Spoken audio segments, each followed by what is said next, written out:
right, you guys. My theme song is playing.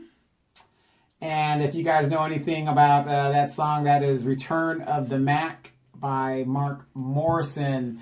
Good evening, good morning, whatever your situation is. I am Donovan Seek. You have just now tuned in to Don't Believe the Hype, a show to where we ask you.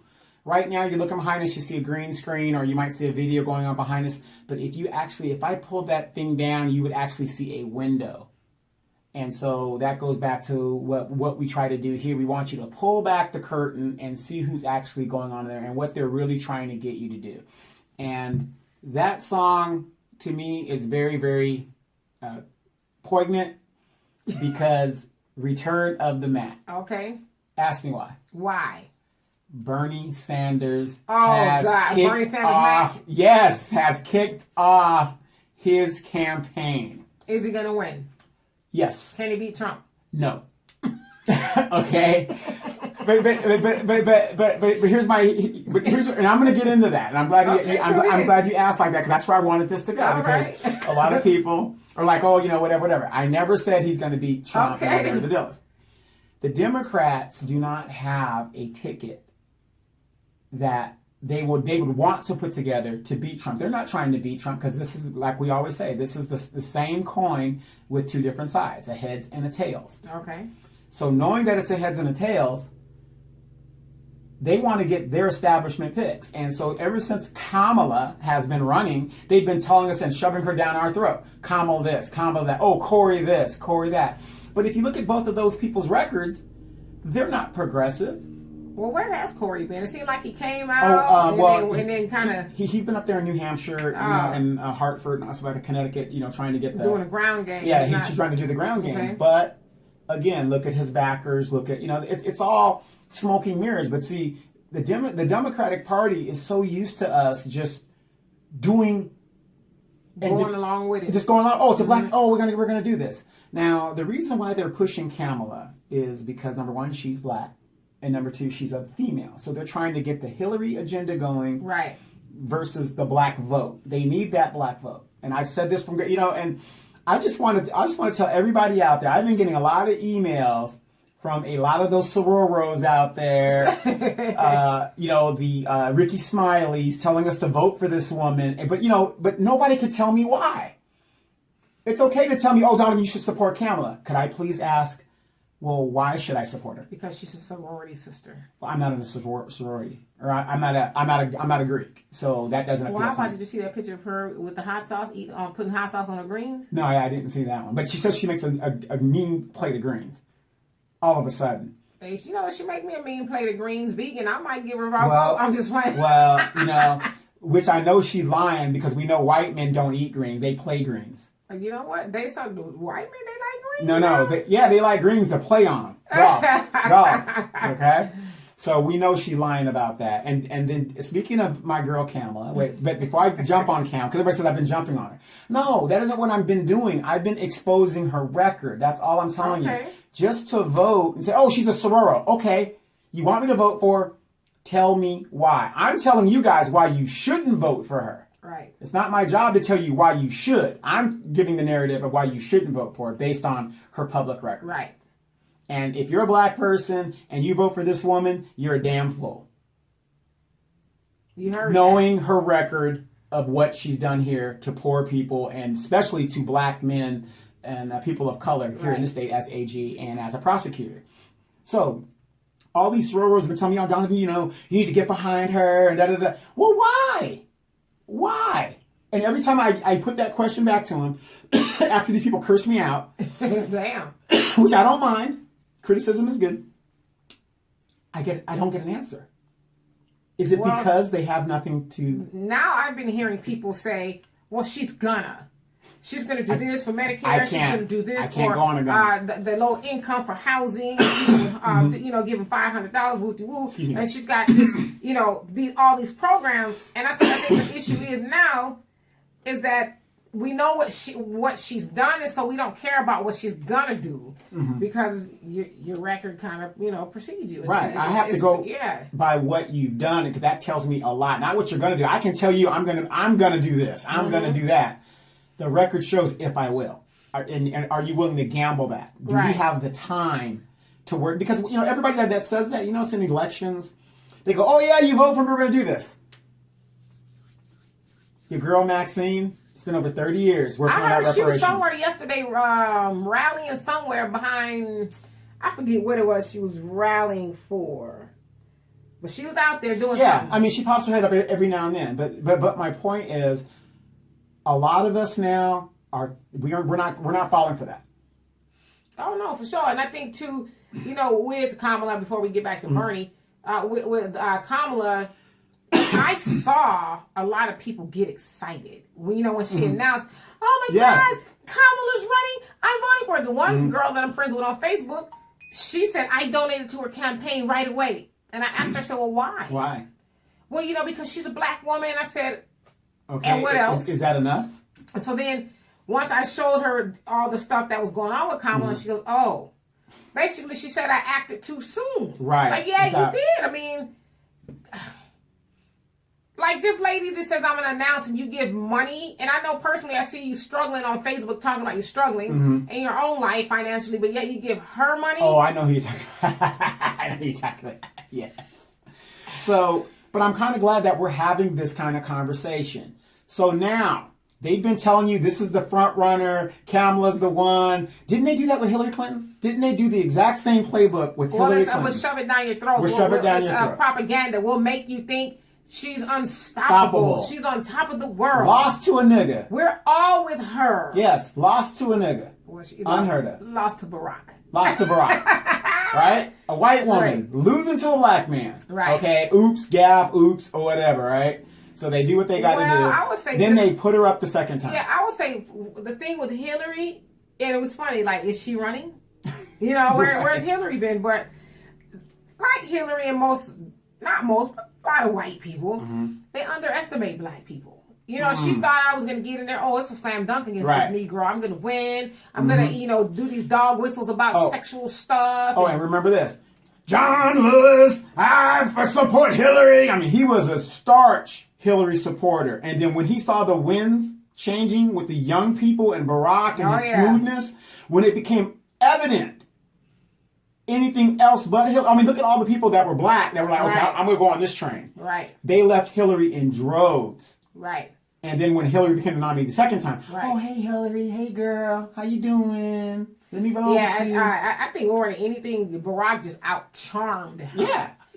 Just his charisma. Even pulling a chair out for her, Right. That kind of stuff. And then, Or he said, you're likable enough. Yeah, and then, and then women just swoon like, oh, he's such a gentleman. So smooth. So smooth. But what I'm saying is these black congressmen and people of power, look how quick their allegiance fall. But John, he was diehard. They even told Barack he shouldn't have ran. Hillary's our girl. Right. And then when it was inevitable, I'm going to switch my superdelegate vote to Barack because it's the way people are going. You think Barack will give it another 4 years? No. You know what I mean by that? No. That if Biden announces... Oh, no. And Barack comes out as his vice president? No. Now, I don't want to be the one to tell people, okay, and you got to understand, I know you guys out there, a lot of people, a lot of people are political savvy like myself, but I eat this shit up. This is what I read it, I just eat it up. So everybody else that's working, you guys don't have time to be thinking about this on a 24-hour basis. Yeah, because you're just I'm just chilling. I'm just chilling, right? All day. Right. I also found out who the information manager is for the EFF, and I'll get that out a little bit later. She happens to be laughing right now. Don't have those Afrikaners come after me. Exactly. They're already trying it. Right.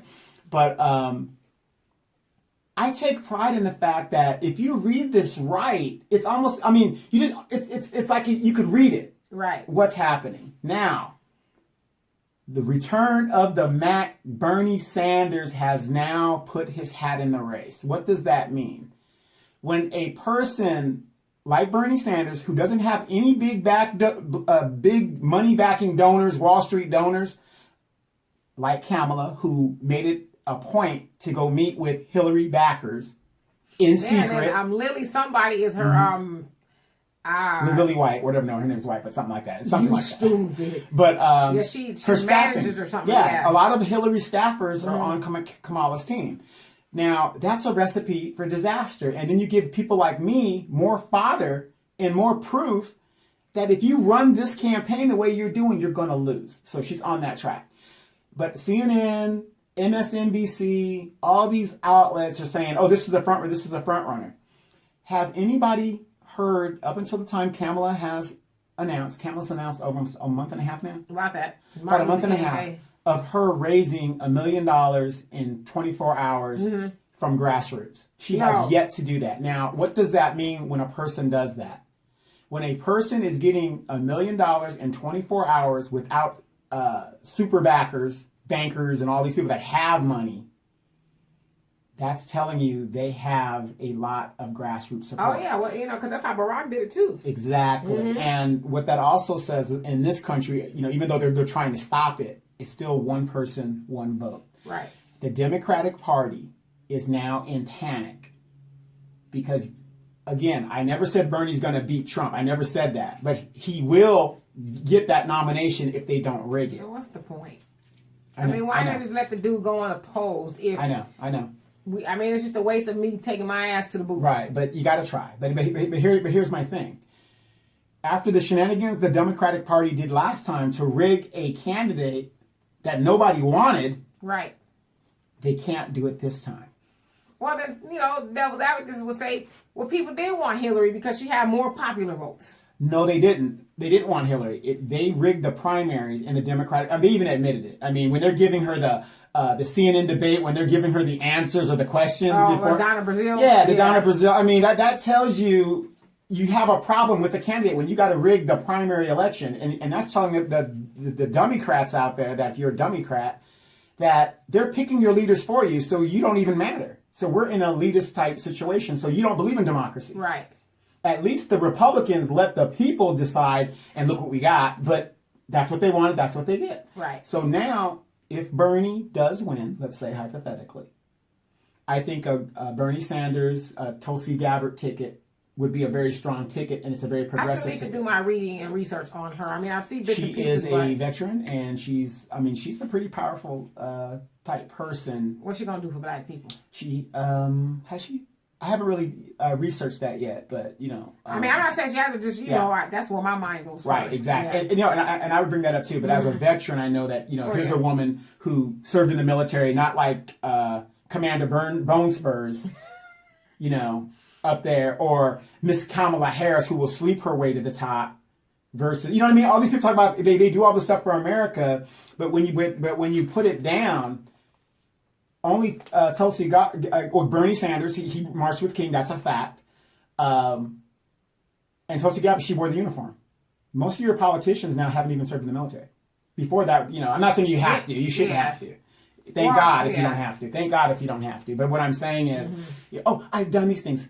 Let's compare Kamala Harris. Oh, you slept your way to the top. Oh, got it. Good job. You're a veteran. Put your stripe on. You know what? You got to do what you got to do. But those are facts. I know, and I know a lot of women get upset when they hear that because you know why you're upset is because she got caught in the public domain doing it. I'm sure there's a lot of hoeing going on. It's just that a lot of people don't want it to be known, myself included. You know what I mean? Myself included. You don't want your stuff out there. Freaking the sheets and the streets. You don't want that known, and that's why a lot of women get upset at me for exposing that. In a time fashion. Kamala Harris has never served in the military. She did you hear about her father coming out against her? I did. What was your take on that? Like, damn, Daddy. I mean, you see, I'm trying to run hustle here, and you coming and interfering. Yes, and. As we all know, she has not had contact with her Jamaican family from the time that she was 7 years old. There's no pictures of her. When she was on the Breakfast Club with that Jamaican accent, that could have fooled me. It's not hard to do in a Jamaican accent, man. And she did the prototypical Jamaican accent. It was just, really. Yeah, because they asked her about smoking weed or something. She said, I'm Jamaican, man, or something like that. Yeah. Half my family. Are you serious? And you saw what her dad said. He goes, if my grandmother and my family were alive, he goes, that was just a I'm paraphrasing. You know, it's like you're bringing such dishonor onto the family by, you know, playing into that stereotype. Right. You know, and that, right, because that's what makes me Jamaican is. Yeah, exactly. And to a lot of Jamaicans, you know, yes, you have the Bob Marley family, you have the Rastafarians. Right, but there's more to it than smoking weed. Not everybody from Jamaica smokes weed. As a matter of fact, the majority of people don't. Well, that's the equivalent of her when she was on there talking about, you know, she smoked weed and listened to Snoop Dogg, as if that's the, you know, the crux of black people. Blackness in America. That's all we're into, you know, blah, blah, you know, a studio gangster, that type stuff. Right. So now I'm surprised she didn't whip out her EBT card. Right, but she's lived a privileged life most of her life. So talk about shit, I got me an EBT for y'all and I don't know what that is in California. Well, it's EBT everywhere. What is everywhere. Ours is CalFresh card or CalFresh card. Yeah, EBT. Yeah. But you know, she lived a privileged life. So more power to her. There's nothing wrong with you know, I didn't live in the hood either, so you know, it is what it is. So there's nothing wrong about that. But are you sure? Because you be doing some hood shit sometimes. Hey, I try to keep it real. There's no great street. No, but yeah, you know what I mean. Yeah, the Carter's right behind over here on the corner over there. But as the Duke of Edgemont, I do what I do. But you know, you can keep it real and still be, you know, whatever you got to do. But you know, the thing is, the difference between Kamala and myself, and her name is Kamala, not Kamala, Kamala. Oh, somebody got you straight? No. Oh. No, that's just the proper terminology. Kamala and me is, I don't pander to other black people, even if they are from the hood. You know, I be who I am, and that's who I be. Ooh. So what does Bernie need to do to beat Trump? Okay, the problem is this. If Bernie gets that nomination, and you know the Democratic Party is going to do everything they can to stop Bernie from getting that nomination, like they did last time, because these are the two same parties. So if Bernie does get the nomination, that's going to galvanize Trump's base, because those of us that are old enough to understand what socialism is and stuff like that, they're going to use that to scare that base into a frenzy, and that's going to bring out a big turnout. Now, we know the millennials are going to come out, and you know they're bigger than the baby boomers now, because baby boomers are dying at an alarming rate from all that drugs and hallucinant drugs they took in the 60s and 70s. So it's going to be a close race. But however, at the end of the day, the Democratic Party will not do anything to support Bernie Sanders if he did get the nomination. Well, I mean, they're going to put all the resources. Their girl. Obviously, Kamala is their girl. Absolutely, absolutely. I mean, you know, but that goes back from the last election. Anything, you know, they talk about they're there for democracy and all this other stuff, but when it comes to the ruling party is not for democracy. They want you to vote who they want you to vote for, and that's it. And if you don't do it, they're going to do everything they can. Why would Hillary Clinton, a woman that had over 30 years of experience in government, foreign policy, all this, I mean, she had the total resume, need the questions before they're even asked to her? You know what I mean? She could answer anything that would come up. Do you see what I'm saying? Right. So that goes to show you they will stop at no ends. And even if Bernie does win, or it's even perceived to him to win, they are going to do everything to hold resources from him. Right. And whatever. And that's what's going to happen even if he does get the nomination. The Democratic Party is going to sit on their hands and leave him out there to himself. With no resources, no help. I agree. Wall Street. I mean, think about it. These are the things that Bernie Sanders is trying to say, we got to fix this or get it right. That goes against the whole Democratic Republican and what platform. Is he saying stuff about student loans too? Yeah, all that stuff. No, I saw somewhere where Kristen Gillibrand, because she's running too. I guess a lot of people just don't know a lot about it, but she was saying that in regards to student loans, she would make people with student loans only have to pay it back at 4% interest. Oh, how generous of her. Yeah, and there's some guy who's at some institute somewhere, some economical institute. He was like, same thing, like saying, well, wow, that's generous, but we have devised a plan where you can eradicate it all together. All together, right. So you're not doing anybody any favors. Woo, 4%. Right. I'm already paying, 6. So and I'm behind in that. I deferred that. I've said it. You've said it time and time again, and other platforms have said it. There's only one party, and it's the ruling party. And until you guys accept that, it doesn't matter who you vote. If you really want change, the one thing that Bernie Sanders lacks, and I was a Bernie-crat, is foreign policy experience. But Tulsi Gabbard has that. So that ticket would be very, very powerful. Now, people say Joe Biden. Joe Biden is establishment. Mm-hmm. So him getting the nomination, it's not going to happen. You know what, though?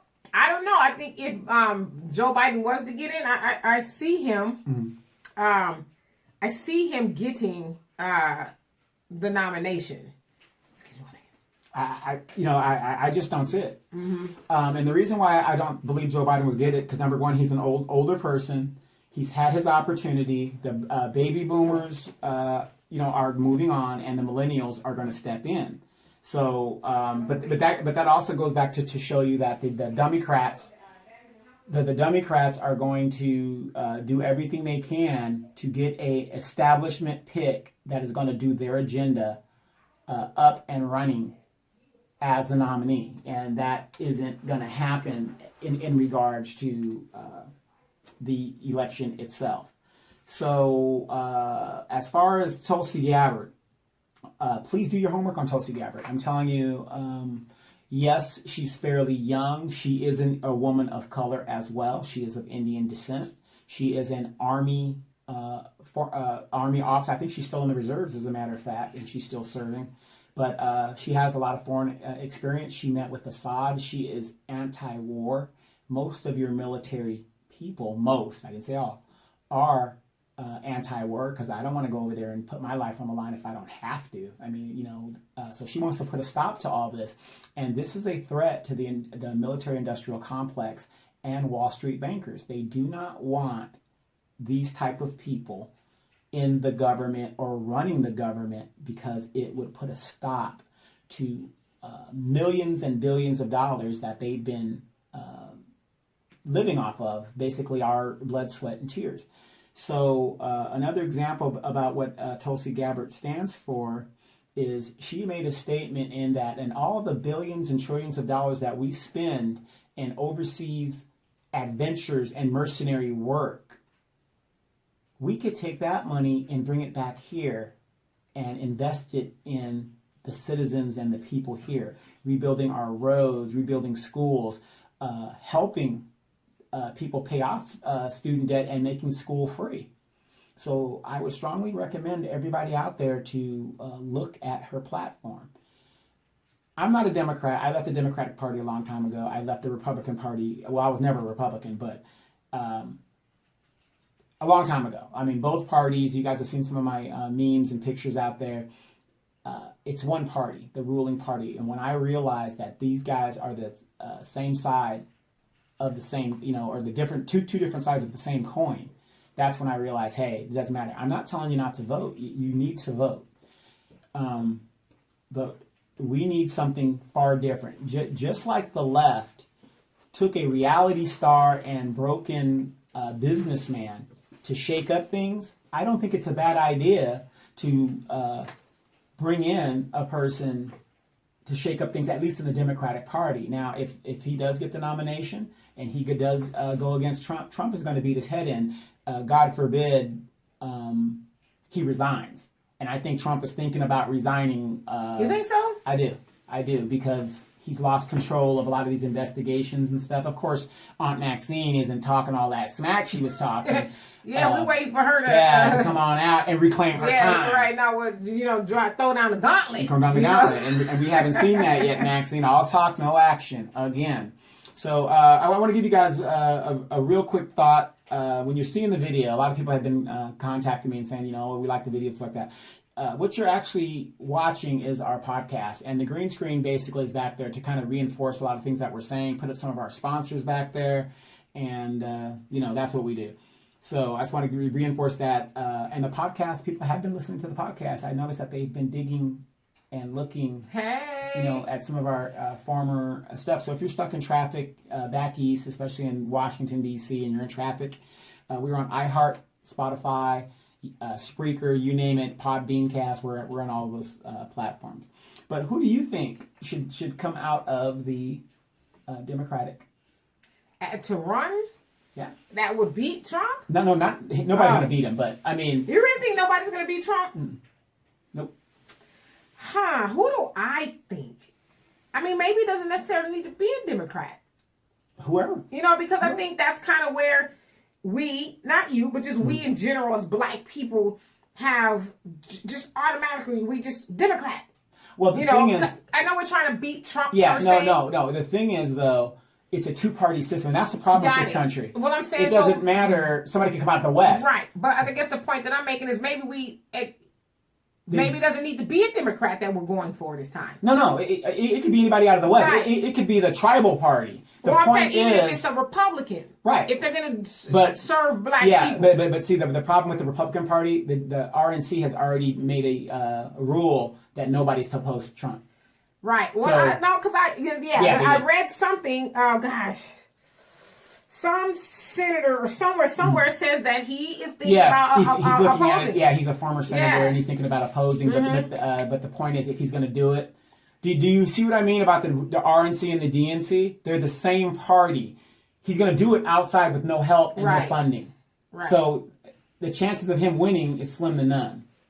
Right. Because he would be ostracized. He would have no resources. Well, let's just to win an election, you've got to have resources. Well, I mean, let's keep it real. Trump's shit is airtight. Yes. Excuse my French. His nomination is it's just airtight. Not even with his nomination, but just with his base. It is airtight. You know, I called him Trumpalicious yesterday. My daughter cracked it up. Yeah, wait. Trump, I call him Trumpalicious because that's who he is really to his supporters. Right. Like, this dude is just a bomb. He can't do nothing wrong. Right. You just love him. Go show him. He pissed on an old nun yesterday. Oh, well, what did she do? That's right. Show him. Did he piss on her or did he piss on her? That's right. Stand up for us, Trump. Yeah, so you know what I'm saying? So his game is airtight. Exactly. I don't think there's anybody who's going to unseat him over there. But let's go back to the Democrat Party. That person almost has to, not saying that it would be better for black people, but in order to unseat him, it had to be Barack Obama or somebody like him. And that goes back to your whole Kamala thing. That's who they were, because I've heard them liken to them, the Democrats establishment, liken Kamala to Obama a long time ago, even before she became a senator, or maybe like they were saying, this is Obama's second coming. When she was the AG, she's just like Obama, and and so that was just by design. Let's throw that out there. She's Obama, or she could be Obama, and so in our mind, or in their mind, because they know that black people especially loved Obama for no reason at all. Let's keep it real. We loved Obama for no reason at all, so we thought it. Well, we loved him because he was a black president. Well, that's what I'm saying, but I'm saying no reason as far as anything tangible. Yeah, we didn't have a good reason to love Obama. Other than that, as the first black man to be president. Exactly. We had never seen nothing like that. So they throw those little things out there. She could be the next Obama. And then we go, which is why when she announced, people it was the equivalent when Kamala announced of women going to a stylistics concert. Yes. And throwing their panties on the stage. That's how people were reacting. It's like, well, why are you doing that? And then her kickoff in Oakland was something like 20,000 people had gone. Yeah, they talk about, this is Obama. It's size crowds. And so, again, those are all those things that are supposed to trigger us into saying, well, I gotta vote for her because Obama was so good. And gosh, we need another one of those in opposition to Trump. Right. Now, because Kamala is following the Hillary Clinton playbook, I read an article this morning that said that up in New Hampshire and stuff where the early primaries are taking place, she's skipping out on a lot of events like it doesn't matter. Because I already got the vote. Right. Well, the thing is, see, that's where Hillary made the mistake. Yeah, you're going to get California, maybe. Well, because, California usually swings and New York. Anyway. Right. Yeah. But, I'm just saying maybe now because her record's been exposed. But Trump, that's how Trump won. He did the outlying states. Right. Do you see all that red on the map? God. I mean, states that she was supposed to get. Michigan didn't go for her. I mean, I remember Wisconsin didn't go for her. Watching the what do you call it? The returns. Yeah, the returns. And I'm getting ready to go because I have to catch an early flight the next morning. And I'm like, I know I'm going to wake up and Trump is going to be president. And sure enough. Yes. I mean, at the beginning, it was Hillary this. Hillary, she wins this. I mean, she didn't even win Pennsylvania. Yeah, when she started losing at Ohio and all those things. Where the big people are. Where the majority of the people are. Let me just go to sleep. Maybe it'll be a different outcome in the morning. And you can't base your election on California and New York. You need more than that. Oh, yeah. This is the swing states. I mean, that's why they call it swing states. You need those states. And she didn't go to Michigan. She didn't address the Flint water. When it's the black problem, you notice she just totally skipped over that. I almost called you Mother Ever. But she had hot sauce in her bag. What else do you need? What the hell does hot sauce have to do with issues that are addressing black people? Negro. Yes. Don't think past the hot sauce. Oh, okay, gotcha. Okay? Gotcha. You thinking too much. Wait. Water? Wait, I forgot. Hot sauce. And she was up there dancing with your boy, Roly Poly Martin. You know, gonna do all this. Well, they said it was buck dancing. It was buck dancing.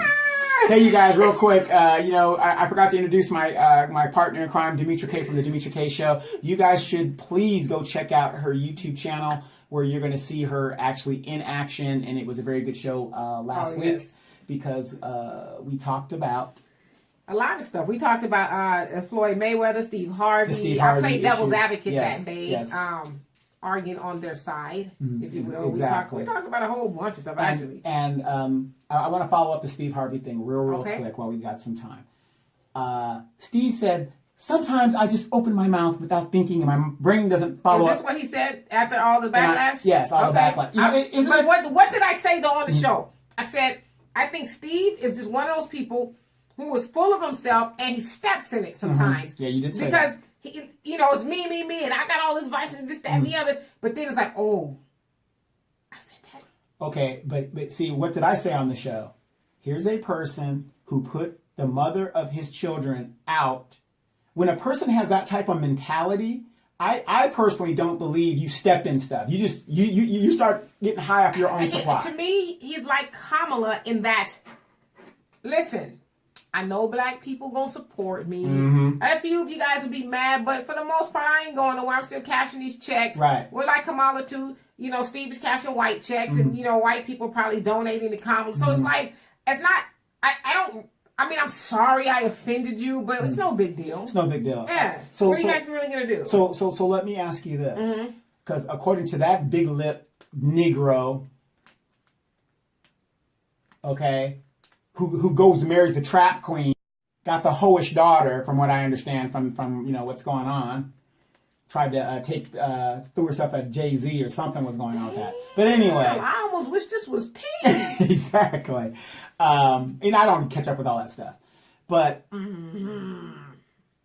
like Steve said, and that showed you who he was. Money to him is more important. I thought it was very disingenuous when he said, the best thing you could do for poor people is not be one of them. Well, I take exception to that. And see, this is the teaching moment for me to you. Teach me. That is a very real quote. And you know who said it first? Who said it first? Mother Teresa. Yes. She said the best way to help the poor is not to become one of them. And to me, it makes perfect sense. That's why I said I think Steve is getting a little bit of unjust backlash because this quote is very real. It follows the first law of nature, is self-preservation. And so if I can't help myself, I can't help you. No, but what he said was very condescending because you're talking to another rich person. Well, I think I got what he was saying. See, and that's kind of what we were talking about when I was playing devil's advocate on the show Sunday, is a lot of times we need to see past the memes and the talking points. Because I'm just weird in that I like to see all the angles. And I really think, this is just me, I think Steve, and I'm not a Steve fan, so don't get me wrong, but I think he was really trying to give her good advice. But because Steve is full of himself and he just talks before he thinks. He's not the person to get advice from. You have to walk it first. He was going to give her advice because she was on his show. Yeah. So that was a given. No, that's a given. And so I think also if you watch it again, he was kind of like trying to overpower her, trying to take her like, no, listen. Yeah, exactly. I'm trying to say, be quiet. Right, exactly. But see, what I'm saying is, when you're a person who has no tangibles to show, like Kamala, and you have a record of stepping on your own kind, like Steve, the Bernie Mac feud, and trying to undercut people because he wasn't getting. I don't think you're the person that can give advice. Now I know a lot of the sororos that are listening, because now I'm on your radar. You have to say, yeah, nigga, you need to listen to your own advice. Okay, hey, I hear what you're saying, but I rarely give advice other than what I know and what I've experienced. Well, you gotta remember too. Again, look at it from all angles. Steve Harvey. Hell with that. Steve Harvey has a show. Yes. He's going off the air, so of course he knew having Monique on there was going to be ratings. Yeah, because they want to hear her side, and they were going to bring that issue up. And so, listen, this is just what I does, okay? See, I get the whole thing. He had her on there, and this is what he thought he was doing. Now, Steve will probably never admit this, but he had Monique on the show, and he was going to take her to task for black people. Right. Because, a lot of black people, like, Monique talked too much, and her husband, so he was going to be that dude to get her straight, but it backfired. It backfired because he really exposed himself to who he was. Now, I don't care. Again? Yes. I don't care who you are. If money is your God, okay, more power to you, but you're not going to get far. Not in this world. Period. It's just like Muhammad Ali said. You got to make a stand about something. And Monique exposed it and said, it is not worth my integrity. No, and it's absolutely not. Honestly, I think that's advice that he should have gave her behind closed doors. Because let's not lie to He exposed himself. That's how Hollywood operates. We know Step on everybody. Who cares? Right. We shit on people to get to the top. I just think that's advice you should have gave her behind closed doors. Right. But because he was trying, because Monique is very domineering too. So what you had was two juggernauts up there, and he was more or less probably like, this is my show. I'm going to, like I said, take her to task for everybody. I'm going to be the one to do it. Because, I'm Uncle Steve. I'm Steve Harvey. And then it backfired on him. Like I said, Well, it's going to backfire. When you don't walk it like you talk it, it's going to backfire. I mean, wait. Act like a, what's the book he wrote or Ghost wrote? Think like a man, act like a lady, think like a man. Yeah, something like that. Yeah. From a guy who's been married 3 times and married a track queen. Who would buy that book? You gonna make me put on my devil's advocate hat again? Put your devil advocate hat. What did I tell you about when you come on my show? You want me to leave the room again? No, go ahead. You good. Go ahead. You said Steve needs a walker like he talking. Yeah, well, he did. Yes, he did. Because he said integrity don't mean nothing. That's how he's been operating since for the last couple of years. So he has been walking it like he's talking. He's like, it was integrity. See, but that's what I'm saying. You are not the guy to give me advice. Well, she went on the show. So what did you think she was going on? No, and she went on the show and she made a good showing for herself because she made out a good point because she exposed him. She said, you guys said I did nothing wrong. All of this because she said no. Who was going to go out there and do promotion and not expect to get paid? Hey, I'm Team Monique. Okay, exactly. We did a few shows about being Team Monique, so I totally agree with her.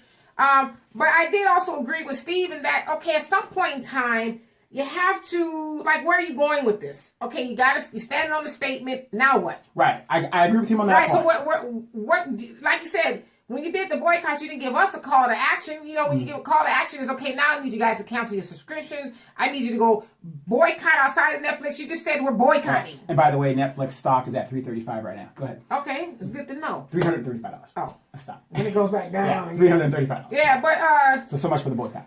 Yeah, so, right. I mean, come on, let's keep it real. Boycott. Netflix, we have some damn good movies on our man. Ooh! Forget talking about Steve Monique right now, okay? Right now. You're talking about the Sam Cooke thing, right? No, not even Sam Cooke. Lord have mercy. I watched this documentary called Abducted in Plain Sight. Has to do with white women, right? Because nobody's abducting black people. Just watch it. I'll watch you will be mother effing blown away. I fell asleep on the last 20 minutes because I got to finish. I don't know what happened. But I was just like, are you effing kidding me? Really? It's deep. I have to ask once again, what's wrong with white folks? Right. You watch it, we're going to discuss this movie. Okay. As a matter of fact, don't forget to remind us, we're going to discuss this movie. What's it called? Abducted in Plain Sight. Abducted in Plain Sight. You the are story gonna of be white women. You're going to be talking to Belle like, what this going on in white America? It's a trip. Now, you ain't got to tell me. I've been around them all my life. I'm telling you, you're going to call me and say, what the fuck you got me? I was watching it, and I called my daughter into my room like 4 times. I said, yeah, go watch. Wait, you guys ever had to have those moms, like, you be like doing something, and she kept, come here! Turn the channel. That was me last night. I need some Kool-Aid. I said, look at this. Just listen to this. She was like, what are you watching? Like, golly, I'm trying to do something. Abducted in Plain Sight. I was like... I think whoever wrote this movie, because it's a true story, sure. Okay. Also wrote Jussie Smollett's, and we'll get into that the next hour. Okay, great. Yeah, okay, but back to Steve Harvey. Yes. I mean, anybody that follows that coon, and that's what he is. I mean, I'm sorry. If you, and this is the problem in America, and this is my conclusion as we go into the next segment, and I'm going to tell you guys this. and I can only speak for myself, the day that I stopped chasing money was the day that my life got better. It really did. Because if you keep chasing money, not everybody's a businessman. I don't know why everybody thinks they're going to be a businessman. Not everybody's a basketball player. Not everybody's a football player. Not everybody's an actor. You got to find your niche. But the one thing all of those career fields come into is the money. And notice all the black athletes within 5 years of retiring, usually, majority of them, are bankrupt. Because they're living a lifestyle they can't sustain. The day that I stopped chasing money was the day I made more money. Yeah, absolutely. I mean, because it's hard. I mean, I'm not saying you shouldn't focus on the money, but it is hard to focus on the money and then focus on how to get the money. Mm-hmm. So you focus on how to get the money, and then it'll just come to you. Like my mom used to always say, R.I.P. God rest her soul, money is everywhere. It is. It's not something that you have to just day and night. Oh, gosh, you get money. Because then money robs you of happiness. And I hate, I hate when people say, too, well, money is not everything. Shit. Give me $1 million and I'll get back to you. Go to the light company with that money ain't everything philosophy. They're going to be like, click. Right. Well, there's one thing my aunt used to say is, as long as you're a woman and you should never go broke, and you should never go broke. You should never go hungry. You know what? On the other side of that, I was one of those women that, everybody know me, I'm a hustler, okay? Yes. Yes. And I ain't never, ever, not one time thought about selling it. I know, you give it away for free. You motherfucker. You keep giving me those openings. D gives it away for free. I mean, not free, but you're going to earn it. Nah, you ain't getting this for free. Yeah. It's not going to be a cash transaction, basically. No, it ain't going to be free, boo. Right. I mean, how much time we got? We got 3 minutes. I mean, I'm just saying, since we just being a little bit silly right now before we go into my segment, I just, like if I had to do that, which I never would, because I know my man is watching, I would never sell it. I mean, I understand it, opposed to women who just, here you go. Right. You have to incentivize your man to do well, sometimes... because if it's your man, it's a different story, but I'm talking about you just giving it away to Jimbo and everybody else. Right, and you're still hungry. I know a lot of girls and it ain't gonna be, and listen, I ain't trying to give away the game. I'm not even trying to tell y'all to do this, because I wouldn't tell my daughter to do it, but don't do it for a snack.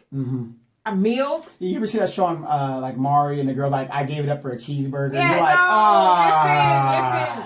You gotta have some self-esteem enough to say, oh, boo, you want this, you won't pay for it. Right. You can pay at least half of this car note. Right. I got a big ass light bill because it's a it was hot in the summer. I mean, I'm just not gonna give it to you. Tangible. You know, it's just a give and take. But listen, I'm not trying to not trying to give whole advice. I'm just saying I don't understand that ideology of just giving it away for free. Or your rent is due and you slept with this dude, or you're supposed to so-called man, and he leaves and your rent's still due. Or he up in there and he walked, turned the doorknob and saw the eviction notice on the damn door and then hopped in the bed like, baby, what you gonna do? True stories. I'm getting on the stroll and you coming with me. Yes. Okay? True stories. True stories. And if you think it's a joke, that shutdown, those people, there were some girls that were days away. It was they had the Rocky music. I'm training, I'm conditioned. Exactly. I mean, that's how bad it got. Baby, go in there and dust off your boots. No, not those, the ones that go all the way up to the thighs, baby. Yes, that's right. I mean, they were minutes away. I mean, they were locked to the TV like, is it over yet? So they were down to the wire ready to go out there. What were men doing? Well, we always do nothing. Chilling. Really? Y'all wasn't getting ready for the shutdown? Y'all wasn't trying to condition something for the shutdown? Nah, because, there's dick everywhere, So, God. Is it? Yeah, it's everywhere. But those of us that were running that pimp game, we were trying to add to our stable. You know what I'm saying? You was about to be in luck.